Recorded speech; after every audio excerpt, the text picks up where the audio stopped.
Copa America സെമിയിൽ അർജന്റീനയ്ക്ക് Canada എതിരാളികൾ. ക്വാർട്ടറിൽ വെനസ്വേലയെ പരാജയപ്പെടുത്തിയതോടെയാണ് കാനഡ സെമിയിൽ പ്രവേശിച്ചത്.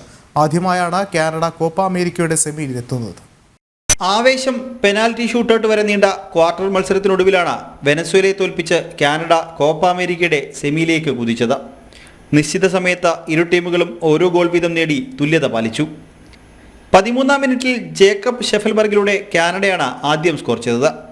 64-ാം മിനിറ്റിൽ ജോസ് സലമോൻ റോണ്ടർ വെനസ്വേലയ്ക്കായി ഗോൾ മടക്കി. 90 മിനിറ്റുകളിൽ കൂടുതൽ ഗോളുകൾ പിറക്കാതിരുന്നതോടെ മത്സരം പെനാൽറ്റി ഷൂട്ടൌട്ടിലേക്ക് നീണ്ടു. ഷൂട്ടൌട്ടിൽ കാനഡ 4-3 ജയമാണ് വെനസ്വേലയ്ക്കെതിരെ സ്വന്തമാക്കിയത്. വെനസ്വേലയുടെ യാങ്കർ ഹെറേര, ജെഫേഴ്സൺ സവാറിയോ, വിൽക്കർ എയ്ഞ്ചർ എന്നിവർ കിക്കുകൾ പാഴാക്കിയപ്പോൾ Jhonder Cadiz, Tomas Rincon, Salomon Rondon എന്നിവർ ലക്ഷ്യം കണ്ടു.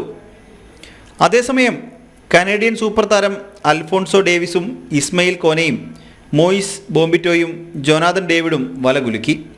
സ്റ്റീഫൻ എസ്താക്യു, ലിയാം മില്ലർ എന്നിവരുടെ ഗോളുകളാണ് പാഴായത്. കോപ്പയിൽ ആദ്യമായി മത്സരിക്കുന്ന കാനഡ കന്നിവരവിൽ തന്നെ സെമി ഫൈനലിന് യോഗ്യത നേടി.